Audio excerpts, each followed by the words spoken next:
every day you generate a mountain of data. I mean, if you pause and really think about it, the sheer volume of information you leave in your wake is it's staggering. Oh, absolutely. It's almost impossible to fully wrap your head around. Right. You leave behind text messages, location pings on your GPS, your browsing history, the shows you stream. Yeah. Even, the exact pace of your morning run logged on your smartwatch and the very specific phrasing of your AI prompts. Yeah, we are basically constantly broadcasting our existence. Exactly. You live in a moment where humanity has practically achieved this perfect, frictionless record of its own existence. Everything is logged. Everything is saved. And backed up in the cloud somewhere. Right. So the big question is, why does it often feel like we understand our past less than ever? Welcome to today's deep dive. It's a great question, and it's the core of what we're looking at today. Yeah, today we are exploring a really fascinating document from a philosophical project called Reflective Humanism. They are a collective that examines how modern archival societies function and how we build our collective memory. And the text we're looking at has this title that outlines just a really stark paradox. It's called Why Civilization Loses Context as It Produces More Records.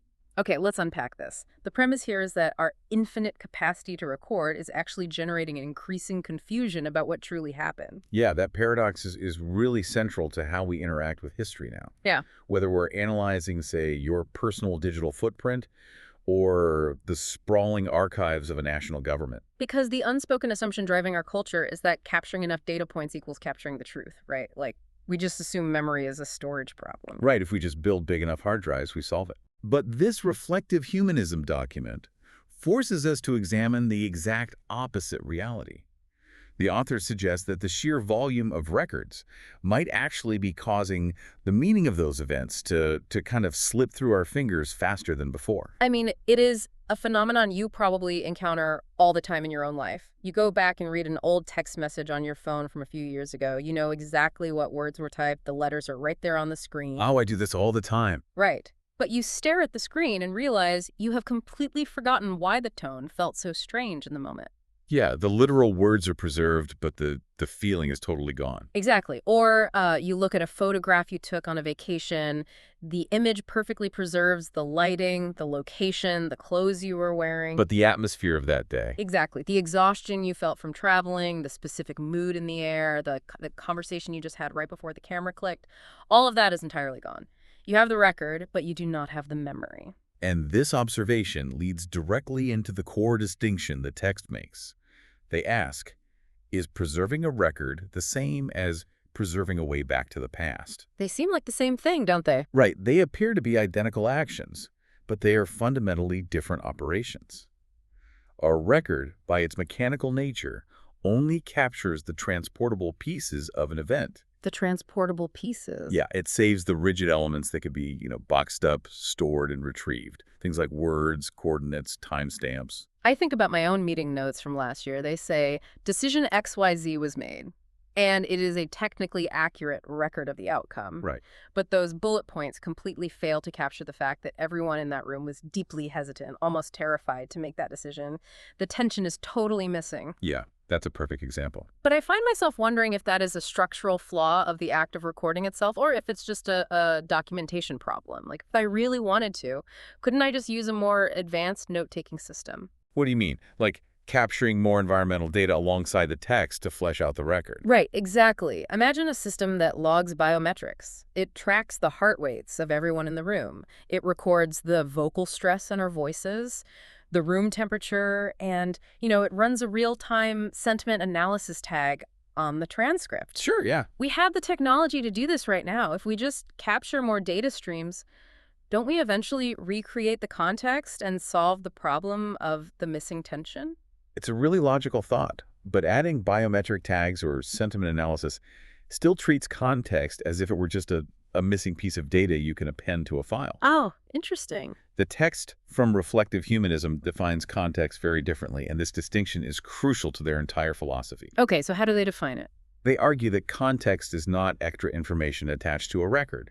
It is the environment in which meaning originally emerged. The environment? Right. It's an ecosystem, not a data point. Yeah. Wow. Okay. So an ecosystem implies a really complex, fragile interaction of unseen variables. If we think about what actually falls outside that transportable record, even a highly detailed biometric record, it's the weight of the history between the people in the room. Exactly. It's the physical exhaustion of a team at the end of a grueling week. It's the relational friction between two colleagues who had a quiet argument in the hallway 5 minutes before the meeting started. And furthermore, it's the shared assumptions everyone holds but no one vocalizes. It's the cultural background that dictates what is considered polite to say and what must be left unsaid out of professional courtesy. Right. You cannot adequately attach a metadata tag to the heavy, hesitant silence right before a controversial statement is made. The environment of meaning is constructed from all those unrecordable, ephemeral conditions interacting simultaneously. Meaning functions a bit like a chemical reaction then. It only occurs in that specific room under those specific atmospheric and social conditions. The record we save to our hard drives is just the dry residue left behind after the reaction finishes. Dry residue is a fantastic way to put it. And viewing a record as merely residue fundamentally changes how you interpret archives. How so? Well, the authors of this project track what happens to that residue as it moves through society. They map out a very specific journey of language, which they describe as a pipeline of reduction. Okay, let's trace that pipeline. Where does a statement begin its journey? It begins with words spoken in a highly specific, live physical situation. Then those words are transcribed. Okay, so already the tone and body language are gone. Exactly. Later, someone pulls a short quotation from that transcript, stripping away the surrounding sentences. Eventually, that isolated quote surfaces as a search result in a database. Oh, I see where this is going. Right. That search result is then boiled down into a quick summary by a researcher or an algorithm. Finally, that summary is weaponized as evidence for an entirely different narrative years later. Wow. With every single step down that pipeline, the original environment of meaning is stripped away a little more, until only the most rigid shell of the event remains. That pipeline, from a lived situation down to a summary used in a new narrative, it feels like a tragic loss of truth. It does. But here is where it gets really interesting, because I am compelled to push back on the idea that this process is inherently negative. Okay, let's hear it. We have to do this. Quotation and summarization are quite literally how a functioning society communicates. In what sense are you defining a functioning society, though? In the sense that civilization is built on abstraction and compression. I mean, money is a compressed record of value. Written language is a compressed record of thought. A legal contract is a compressed record of a human relationship. That's very true. If my team has a 2-hour strategic meeting, I can't give the rest of the company a 2-hour immersive sensory playback of the event to get them caught up. That would completely paralyze the organization. Right. Nobody has time for that. I have to compress it into 3 bullet points. Oh. An incomplete, highly compressed record of an event is vastly more useful to the functioning of civilization than no record at all. We rely on this reduction to operate at scale. And the necessity of that trade-off is something the Reflective Humanism Project readily acknowledges. They aren't against records. Compression is a mechanical requirement for civilization. To circulate information across time and space, we have to make it transportable. Right. The structural problem doesn't emerge from the act of compression itself.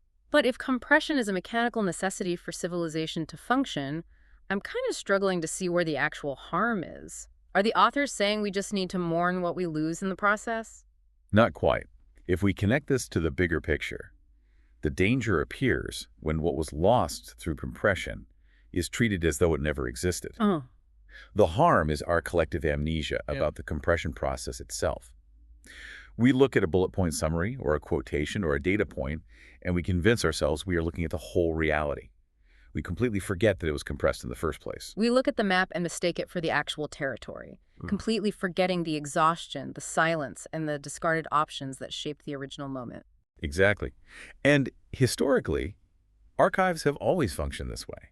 For centuries, institutions have stripped away the messy periphery of human experience to write clean, linear histories. Give me an example of that. Well, consider a complex diplomatic negotiation from 200 years ago.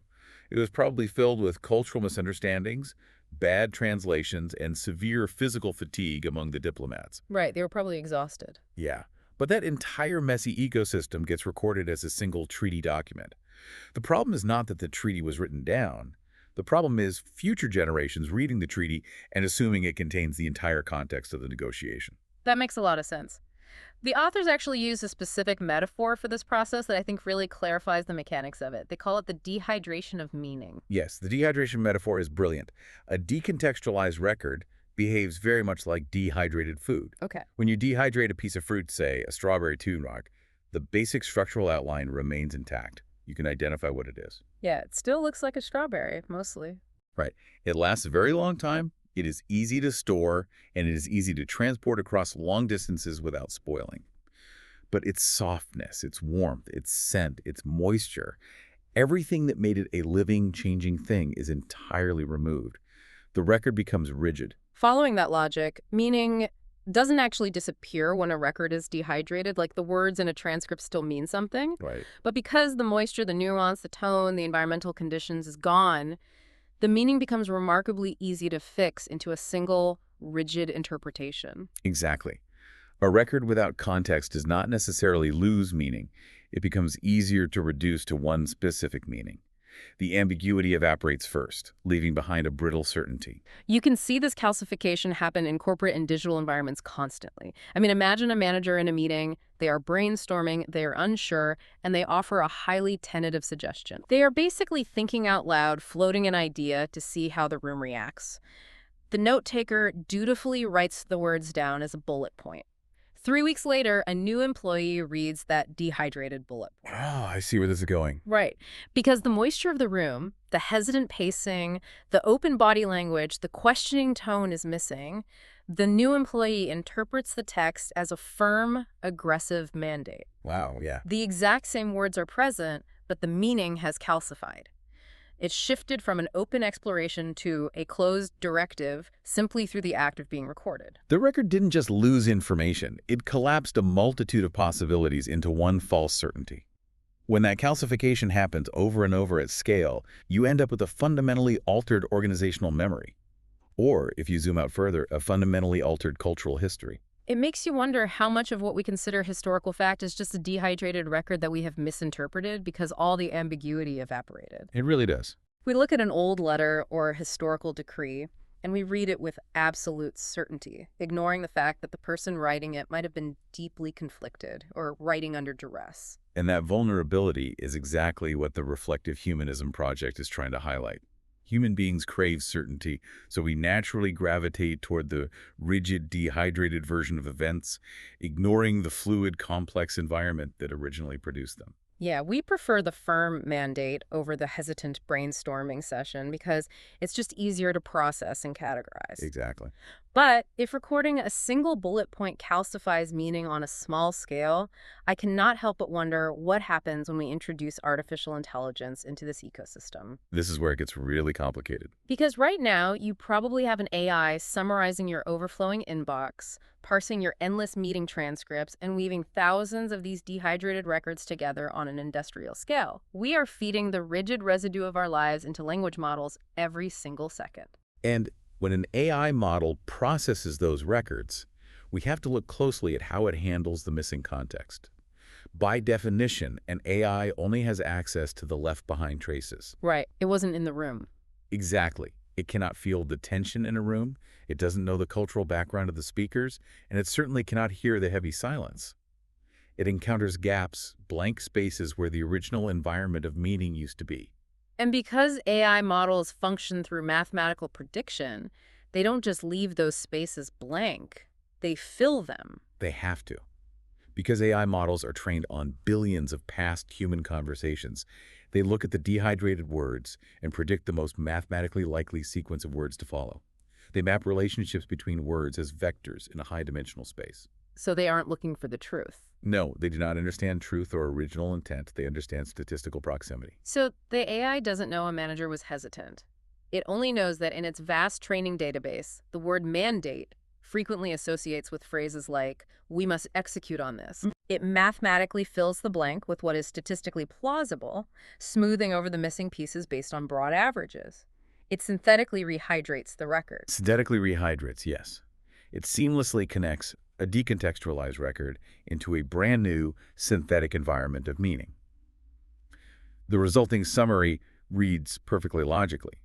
It sounds entirely coherent, That. but it might have absolutely nothing to do with what actually occurred in that specific room.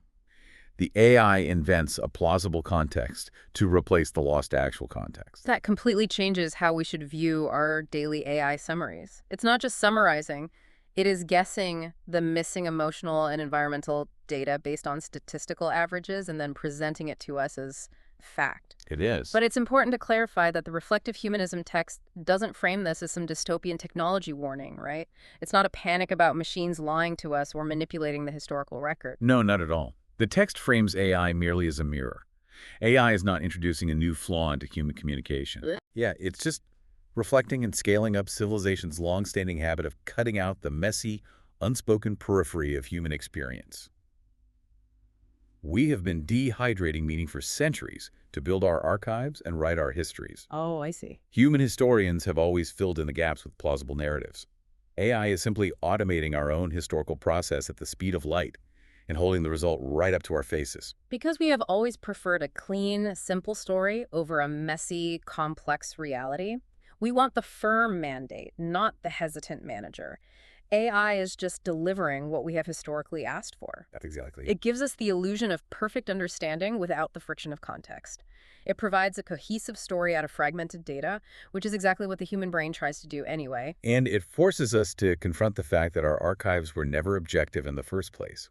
When an AI hallucinates a context, it's just performing a highly visible version of what human memory does every time we try to recall an event from a few dehydrated notes. So, if complete context is impossible to capture, and adding more biometric data or metadata tags doesn't solve the structural issue, how do we actually live with this? It's the ultimate question. What should we actually be passing on to future observers? Or even just to our future selves when we review our own notes, journals, and photographs? We can't stop recording, but we also can't trust the records to contain the truth. Well, the goal isn't infinite recording. Attempting to document every microexpression, room temperature, and heart rate is a fool's errand that only creates more noise and buries the meaning even deeper. Right. The alternative proposed by the text is to intentionally design for the unsaid. You have to leave white space in the record. Designing for the unsaid, that means instead of just documenting the final decision, we should document the negative space around it. Exactly. You leave margins for reinterpretation. When you create a record, you document what options were explicitly left open. You document where there was active doubt or what crucial information was missing at the time. Well, that's brilliant. You record the questions that were not answered. You essentially leave a trail of evidence proving the context is absent. You leave a marker in the ground that says, this is a dehydrated record. Do not mistake it for the whole reality. It's almost an act of intellectual humility. That's a great way to put it. By leaving that white space, you give future readers and your future self the permission to reevaluate the record when encountering it. You preserve the capacity for the meaning to breathe again, rather than locking it into a false certainty. Admitting what you do not capture is the only way to keep an archive alive. It is the only way to prevent the rigid record from completely replacing the fluid reality of the lived moment. The next time you snap a photo, save a document, or jot down a memory, are you just preserving a rigid, dehydrated copy of the past? Or are you leaving enough breathing room for your future self to rediscover what it actually meant?